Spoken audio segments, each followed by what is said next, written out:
할렐루야. 한 기자가 아인슈타인, 여러분 핵을 만든 아인슈타인 잘 알죠? 이 아인슈타인의 부인에게 질문을 했습니다.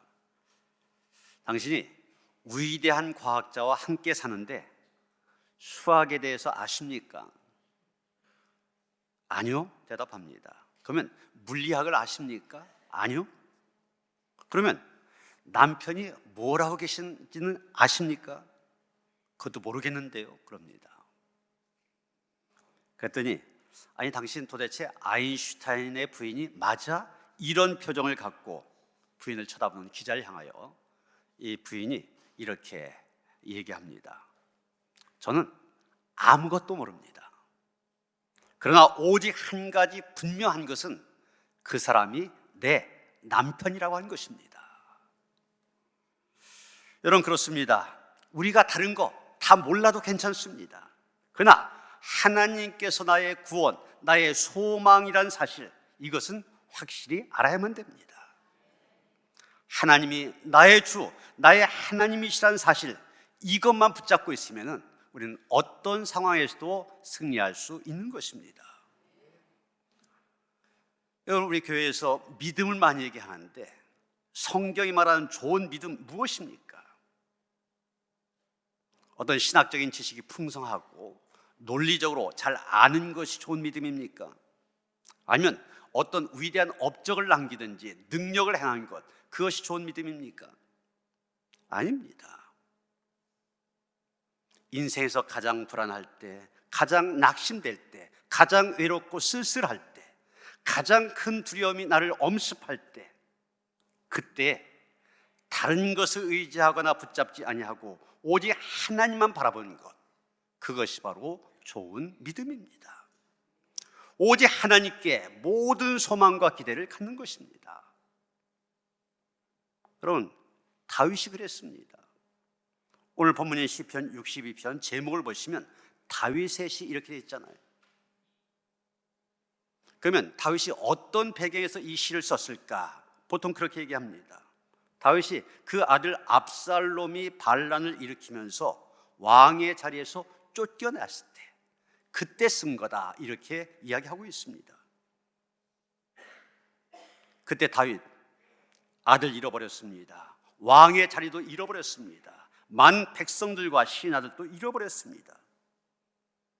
그리고 옛날 우리나라 임진왜란 때 선조대왕이 한양 버리고 의주까지 피난 갔었죠. 그런 것처럼 다윗도 지금 왕궁을 떠나서 멀리 피난하고 있습니다. 마치 그는 깊은 물에 빠져서 허우적거리는 것 같았고 언제 압살롬의 손에 의하여 죽임을 당할런지 알 수 없는 상황, 그런 상황이었습니다. 다윗의 인생에서 가장 힘든 시간, 가장 험악한 상황, 이때 다윗이 한 일이 무엇입니까? 하나님만 바라보았다고 한 것입니다. 그래서 그는 말합니다. 오직 하나님만 바라라. 오늘 본문은 하나님만 바라봐야 될 이유를 몇 가지로 얘기하고 있습니다. 첫째로 다윗은 그가 하나님만 바라봐야 될 이유로 나의 소망이 그로부터 나오는 도다, 이렇게 말하고 있습니다. 지금 우리 성경에는 소망 그랬는데 새번역 성경은 좀 더 요즘에 잘 쓴 희망이란 말로 번역하고 있습니다.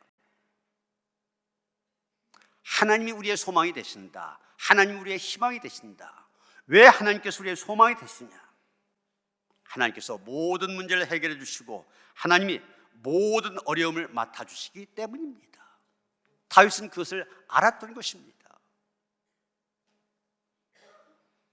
여러분, 우리가 인생을 살아가면서 무엇에 소망을 두고 살아가냐, 여기에 따라서 인생의 목적과 방향성이 달라지게 됩니다.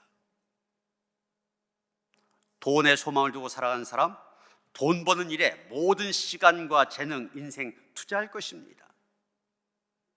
지식에 소망을 두는 사람, 공부하는 일에, 학위 받는 일에 모든 시간과 재능, 물질 집중적으로 투자할 것입니다. 또한 권력에 소망을 두는 사람, 지금 국회의원 선거를 앞두고 지금 다 그러잖아요. 그런 사람들, 국회의원 아니면 장관, 시장, 그 되는 일에 자신의 시간과 물질, 모든 인생 투자하게 됩니다. 그런데 여러분, 다윗은 세상에 그 무엇에 소망을 두지 않았습니다. 그는 세상에 그 누구에게도 소망을 두지 않았습니다. 그는 나의 영혼아 잠잠히 하나님만 바라라. 물은 나의 소망이 그로부터 나오는도다. 그렇게 말하고 있습니다. 그의 영혼이 잠잠히 바란 것은 오직 하나님뿐이었습니다. 이 잠잠히 그랬는데 고요하게 끈기 있게 이런 뜻을 갖고 있습니다. 그의 영혼이 잠잠히 고요하게 끈기 있게 하나님만 바라보았다고 했는데 그 이유가 무엇입니까? 오직 그의 소망 하나님께로부터 나온다고 한 것 굳게 신뢰하고 있었기 때문입니다. 그래서 본문 6절 7절 보면 반복해서 얘기합니다. 오직 그만이 나의 반석이시오 나의 구원이시오 나의 요새이시니 내가 흔들리지 아니하리로다. 나의 구원과 영광이 하나님께 있으며 내 힘의 반석과 피난처도 하나님께 있도다. 사실 오직 나의 소망이 하나님께로부터만 나온다 하는 이 다윗의 고백, 자기의 삶의 경험에서 나온 것입니다. 여러분, 다윗이 누구한테 배반당했습니까? 자기 친아들입니다. 의붓아들이 아니에요. 양자 아닙니다. 친아들 압살롬. 그리고 평상시에 자기에게 온갖 충성을 다 바쳤던 신하들, 백성들입니다. 그토록 대단해 보였던 왕권도 그 많던 재산도 위기 상황이 닥치니까 아무 소용이 없었습니다. 자신을 지탱해주고 붙잡아줄 수가 없었습니다. 그는 자기의 권력이나 재물, 충성스러운 신하들, 심지어는 자식까지도 자기의 소망이 될 수 없다고 한 것 뼈저리게 경험하였던 것입니다. 그러나 그런 상황에서도 다윗은 결코 좌절하지 않았습니다. 절망하지도 않았습니다. 오히려 그럴수록 더욱 하나님만 바라보았습니다. 왜 그렇습니까? 오직 그의 소망이 하나님께로부터 나온다고 한 것 굳게 신뢰했기 때문입니다. 우리가 즐겨 부르는 복음서 가운데 이런 곡 있지 않습니까? 하나님 한 번도 나를 실망시킨 적 없으시고 언제나 공평과 은혜로 나를 지키셨네. 오신실하신 주, 오신실하신 주, 내 너를 떠나지도 않으리라, 내 너를 버리지도 않으리라 약속하셨던 주님, 그 약속을 지키사 이후로도 영원토록 나를 지키시리라 확신하네. 그렇습니다. 세상은 때때로 우리를 실망시키고 우리를 속입니다. 그러나 하나님은 그렇지 않습니다. 항상 내 곁에 계시고 나를 지켜주시고 도와주십니다. 그러게 그 하나님 언제나 우리의 소망이 되시는 것입니다. 아무리 어려운 상황이라도 그럴 때 사람들은 다 나를 외면하고 떠나갈 수 있지만 하나님은 나와 함께 하십니다. 심지어 죽음이 닥쳐와도 나를 영원한 천국으로 인도하시고 영원히 나와 함께 주십니다. 이렇게 생각하면 적어도 하나님의 자녀가 된 우리 성도들에게는 절망이란 게 있을 수가 없습니다. 그래서 존 뉴턴이라고 하는 사람, 우리가 다른 어메이징 그레이스 이걸 작사한 사람 아닙니까? 이런 말 했습니다. 그리스도인의 사전에는 절망이란 단어가 없다. 여기서 성경을 읽어보면 초대교회 성도들 다 소망을 가진 삶이었음을 보게 됩니다. 초대교회 교인들이 갖고 있는 미덕 가운데 하나, 소망 중에 즐거워하는 것이었습니다. 바울은 로마서 12장 12절에서 소망 중에 즐거워하며 그랬습니다. 베드로도 베드로전서 1장 3절에서 우리를 거듭나게 하사 산 소망이 있게 하시며 그랬습니다. 히브리서 6장 19절에 보면 이 소망은 영혼의 닷과 같다고 하였습니다. 소망이 없는 사람은 흔들리고 어디로 떠내려갈지 모릅니다. 그러나 우리 믿는 사람에겐 닷과 같아서 우리와 하여금 딱 흔들리지 않게 붙들어줍니다. 든든히 서게 만들어줍니다. 에드워드 모트라고 한 목사님이 계셨습니다. 불우한 가정 환경에서 자란 그는 사춘기를 방황 가운데 보냈습니다. 가구 만드는 공장의 목공으로 일을 하였던 모트는 심한 열등의식으로 인하여서 매사에 모든 사람들에게 반항적으로 살았습니다. 그런 그가 어느 날 런던 거리를 배회하다가 갑자기 교회에 들어가고 싶은 마음이 생겼습니다.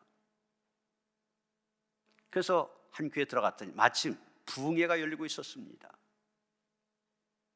강사가 존 하이아트 목사님이셨는데 요한복음 3장 니고데모의 이야기를 가지고 거듭나야 된다, 이 메시지를 선포하고 있었습니다. 그 말씀을 듣는 동안 모트는 자신이 거듭나야 될 필요성을 강하게 느끼게 되었습니다.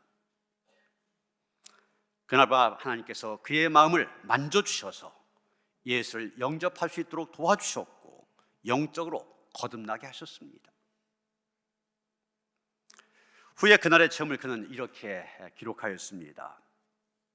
내 영혼이 거듭나자마자 내 눈동자는 내 생애 처음으로 생기를 되찾았고 내 마음속에 샘솟는 생수가 솟아올랐고 목공소에서 내가 들고 있는 망치는 음악을 연주하기 시작하였다. 그리고 모트는 하나님이 주시는 영감을 받아 시를 쓰기 시작하였습니다. 그리고 그날 4절까지 완성하였습니다. 그는 그 가사를 병이 위중한 킹 부인에게 주었습니다. 다 죽어가던 킹 부인, 이 찬송을 통하여 산소마를 갖게 되었습니다. 이 찬송이 바로 488장, 우리가 잘 아는 이 몸의 소망 무언가, 그 찬송입니다. 이 몸의 소망 무언가, 우리 주 예수뿐일세. 우리 주 예수밖에는 니들이 아주 없도다. 주 나의 반석이시니 그 위에 내가 서리라. 그 위에 내가 서리라. 무섭게 바람 부는 밤 물결이 높이 설렐 때 우리 주 크신 은혜에 소망의 닻을 주리라. 세상에 믿던 모든 것 끊어질 그날이 되어도 구주의 언약 믿사와 내 소망 더욱 크리라. 바라던 천국 올라가 하나님 전에 배울 때 구주의 의를 힘입어 어여시 바로 서리라. 여러분, 나의 소망이 오직 하나님께로부터 나온다고 하는 것 굳게 믿고 신뢰하시길 바랍니다. 그럴 때 우리는 아무리 어렵고 힘든 상황에 처한다 할지라도 잠잠히 하나님만 바라보며 소망의 주님을 신뢰함으로 인하여서 이길 수 있게 된 것입니다. 두 번째, 다윗은 그가 하나님만을 바라봐야 될 이유로 하나님을 나의 반석, 나의 구원, 나의 요새이시기 때문이라 그렇게 말하고 있습니다. 6절 보면 다윗이 하나님을 나의 반석이시오, 나의 구원이시오, 나의 요새시라고 고백하고 있지 않습니까?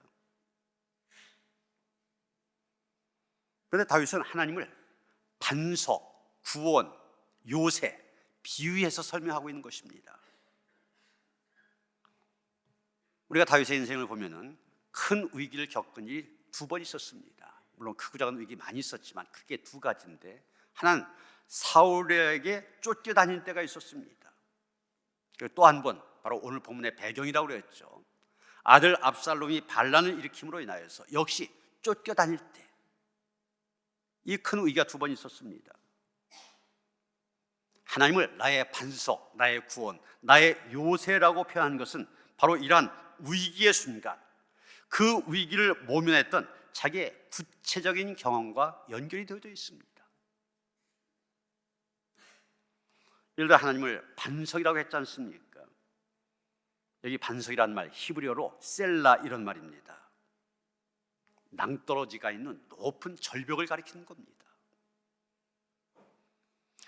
근데 사무엘하 24장에 보면 다윗이 사울을 피하여 절벽에 있는 굴에 피했던 적이 있음을 얘기하고 있습니다. 다시 말해서 하나님께서 자기를 위하여 특별한 반석을 준비해 주셨고 그 반석 때문에 자기는 목숨을 건질 수 있었다는 것입니다. 다윗은 여기 시편 62편 외에도 시편 여러 곳에서 하나님께서 나에게 무엇이 되신다 이런 식의 고백을 하고 있습니다. 시편 18편 1절 2절 보시면 나의 힘, 나를 건지시느니 나의 피할 바위, 나의 방패, 나의 구원의 뿔, 나의 산성이라고 말하였습니다. 시편 23편 1절 우리가 너무나 잘 알죠. 나의 목자라고 하였습니다. 시편 27편 나의 빛, 내 생명의 능력이라고 고백합니다. 여기서 우리는 나의, 영어로 말하면 my, 이 말을 주목해야만 됩니다. 나의 하나님이신데 그 하나님께서 나의 반석, 나의 요새, 나의 산성이 되신다. 이건 무슨 얘기입니까? 하나님께서 자기를 아주 특별 대우를 해 주셨다는 얘기입니다. 그래서 반석도 나의 반석, 요새도 나의 요새, 방패도 나의 방패, 산성도 나의 방패, 나의 산성입니다. 그 모든 것들 하나님께서 나를 위하여 특별히 준비해 주신 것이라는 얘기입니다. 이 말들 요즘 말로 하면 이렇게 표현할 수 있을 것입니다. 나는 특별해.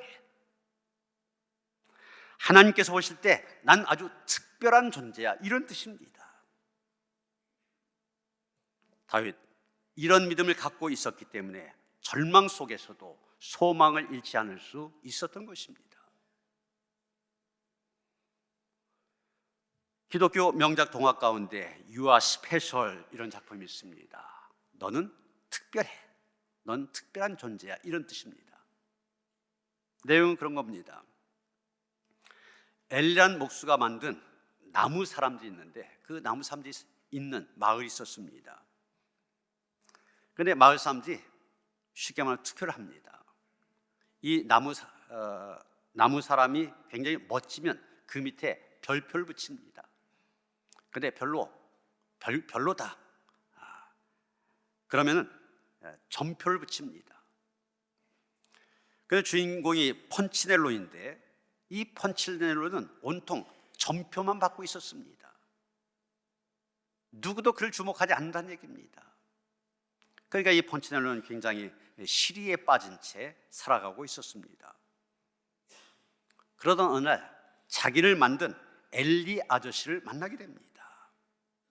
그 엘리 아저씨로부터 너는 너이기 때문에 특별하다, 이런 놀라운 말을 듣게 됩니다. 다른 사람들에게는 몰라도 그것을 만든 그 엘리 아저씨에게 있어서 이 펀치넬로 정말 공들여 만든 작품이기 때문에 너는 특별하다는 겁니다. 이 사실을 깨닫게 된 펀치넬로 새로운 용기를 얻게 되었다는 그런 내용입니다. 여러분, 다윗이 그랬잖아요.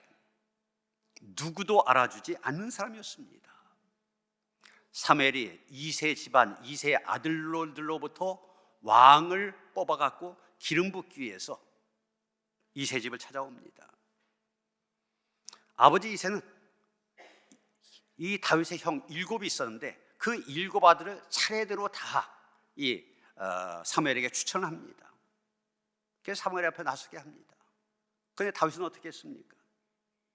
양이나 치라고 들판에 내보냈습니다. 아버지로부터도 인정받지 못하는 존재입니다. 아버지로부터 방치된 존재입니다.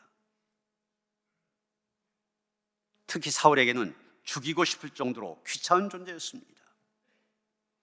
그런데 그 다윗이 자기가 하나님께로부터 얼마나 특별한 사람인지를 깨닫게 되었습니다. 나는 하나님 앞에 특별한 존재다. 이 믿음이 그 모든 절망 속에서도 그를 지탱시켜주는 힘이 되었던 것입니다.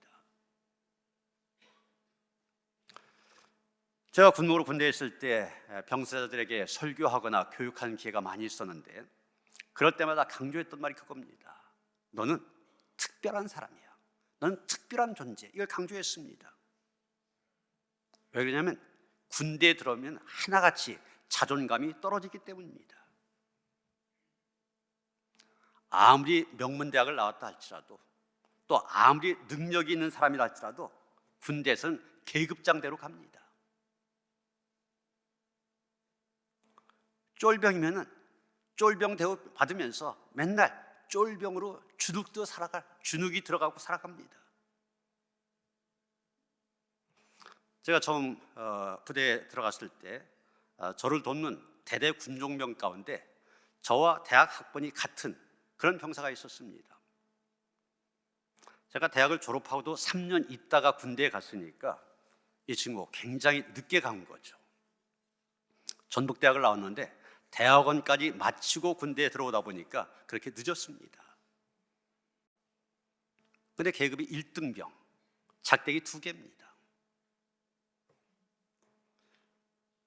고참, 작대기 3개라든지 작대기 4개, 상병, 병장 다 4, 5살 나이 들어올 때 아래입니다. 또 자기만큼 공부도 안 한 그런 병사들이 고참입니다. 그런데 그 고참들이 괴롭히는 거예요. 나이가 많다고, 공부 많이 했다고, 더구나 군종병이니까 교회 다니라고 전도하잖아요. 더 괴롭히는 겁니다. 대학원까지 졸업한 인텔리인데 도대체 쫄병의 태를 벗어나지 못합니다. 그렇게 주눅 들어 있어요. 그러다 보니 이 병사들의 자존감이 굉장히 떨어져 있는 겁니다. 그래서 그들의 자존감을 높여주기 위해서 넌 특별한 존재다. 지금 이 지구상에 70억이 넘는 인구가 살고 있는데 미국에 가면 네가 있느냐, 아프리카에 가면 네가 있느냐.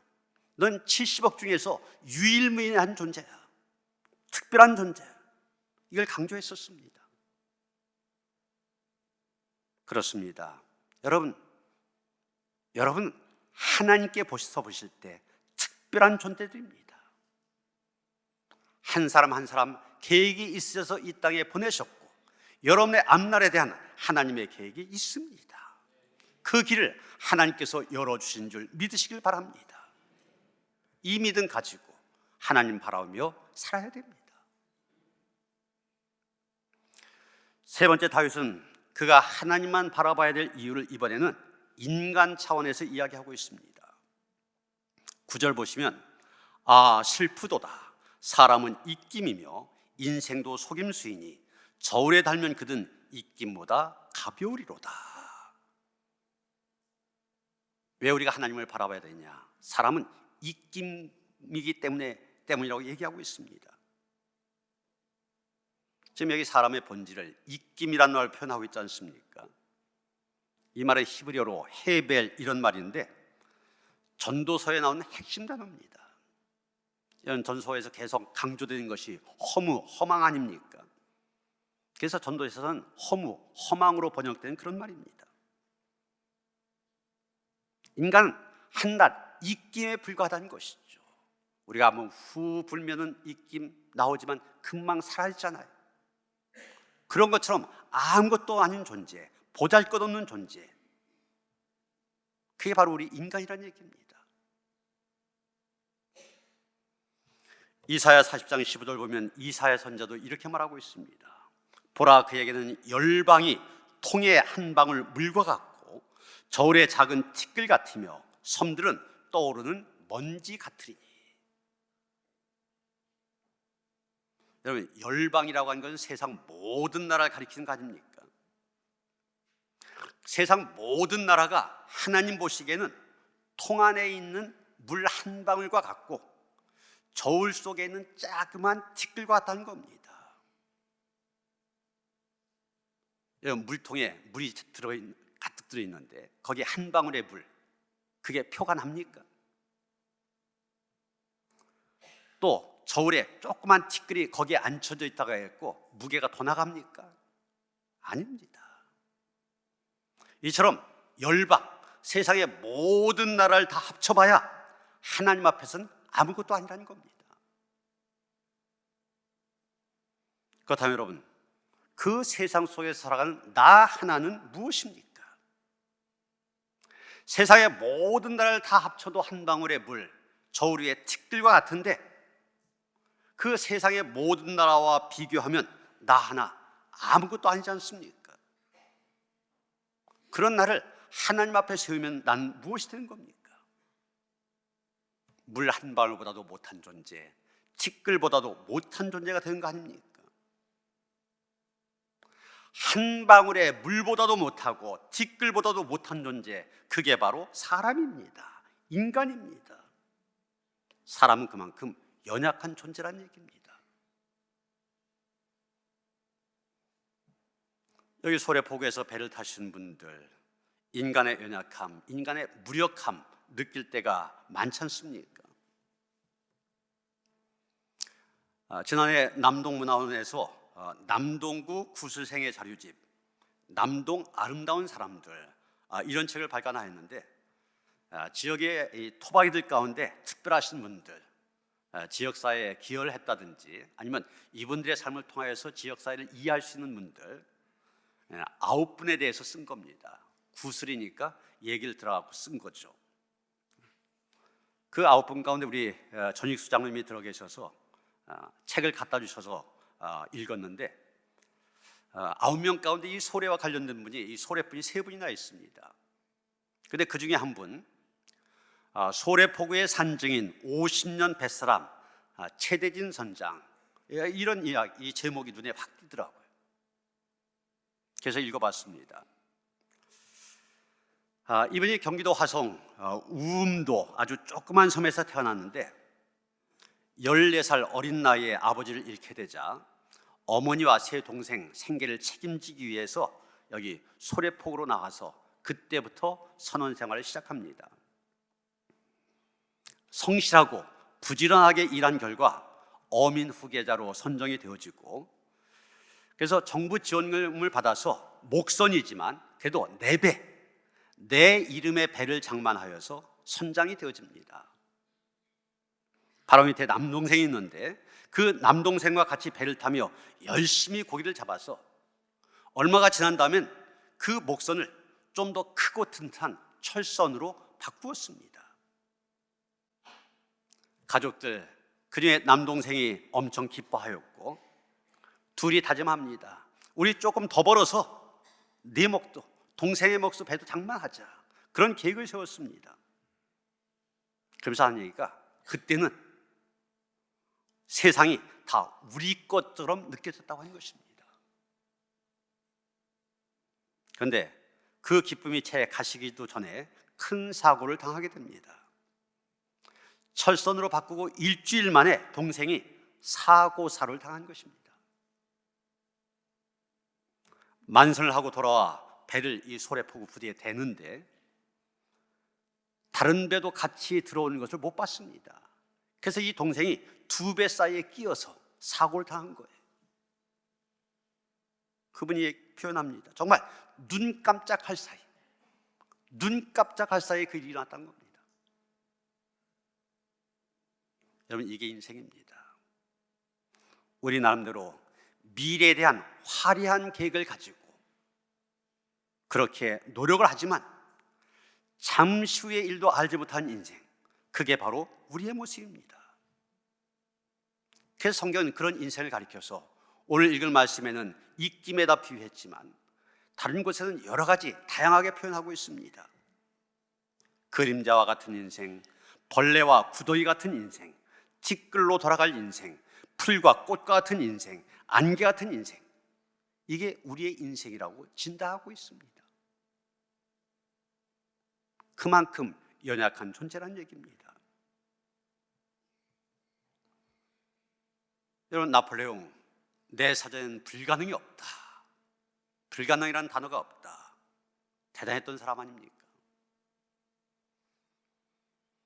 그런데 그렇게 큰 소리 쳤던, 자기 인생에 대해서 자신감을 가지고 확신을 가지고 큰 소리 쳤던 나폴레옹, 그가 워털루 전쟁에서 패하고 난 다음에 외딴 유배지 세인트 헬레나 섬에서 자신의 연약함을 외친 절규, 너무나 유명하지 않습니까?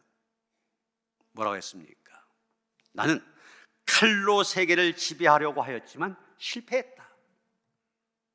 그러나 나사렛 예수는 놀라운 사랑으로 온 세계를 점령하였다. 불가능은 없다 큰 소리 쳤지만 자기의 연약함에 대한 고백입니다. 그런데 또 재밌는 것은 다른 사람이 쓴 나폴레옹 전기가 있는데 거기에 보면 그런 얘기가 나옵니다. 이 나폴레옹이 내 삶에 불가능 없다 이 말 한 데가 알프스산을 넘으면서잖아요. 이 알프스산을 넘어서 쳐들어가는 것은 도저히 불가능하다 생각했는데 불가능 없다 큰 소리 치면서 거기 넘어갑니다. 전 겉으로는 굉장히 당당하잖아요. 그렇게 당당할 수가 없지 않습니까? 그런데 겉으로 당당한 그 모습과는 달리 그는 그의 발 가죽을 온통 덮어오고 있는 무좀 때문에 너무나 괴로워했다. 이게 전기에 나온 얘기입니다. 천하를 호령하는 듯 하였지만 실제로는 눈에 잘 보이지도 않는 그 무종 곰팡이에게도 두 손 번쩍 들어야만 하는 존재, 그게 바로 인생이란 얘기입니다.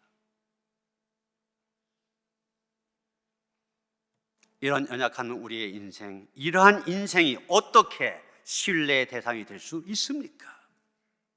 이런 인생 어찌 의지하며 살 수 있습니까? 그래서 이사야 2장 22절에 보면 이사야 선지자는 너희는 인생을 의지하지 말라. 그의 호흡은 코에 있나니 새말 가치가 어디 있느냐 이렇게 말하고 있습니다. 에레미야 선지자 역시 인생을 의지한 자의 결말을 이렇게 말하고 있습니다. 무릇 사람을 믿으며 육신으로 그의 힘을 삼고 마음이 여호와에게서 떠난 그 사람은 저주를 받을 것이라. 여러분, 하나님의 저주가 누구에게 나타난다고 하였습니까? 하나님을 의지하지 아니하고 인생을 의지한 자에게 나타난다고 얘기하고 있습니다. 여러분, 하나님 앞에 선 인생 이렇게 초라하고 보잘것없는 것입니다. 그러기에 다윗은 말합니다. 인생을 의지하지 말고 하나님을 의지해야 된다. 우리 모두 우리의 모든 소망 하나님께로부터 나온 것을 기억하면서 다윗처럼 오직 하나님만 바라며 나아가는 그런 성도들 되어지시기를 주님의 이름으로 축원합니다. 하나님, 우리의 눈이 열려져서 바라볼 것을 바로 보게 하여 주시옵소서. 세상의 헛된 것들 또한 쉽게 우리를 배반하는 세상 사람들 의지하지 말게 하시고 하나님만 나의 반석, 나의 구원, 나의 요새심을 고백하며 그분만 바라보며 그분만 의지하며 그분에 대한 기대 속에 살아갈 수 있도록 인도하여 주시옵소서. 예수 그리스도의 이름 받들어 기도하여 싸움나이다. 아멘.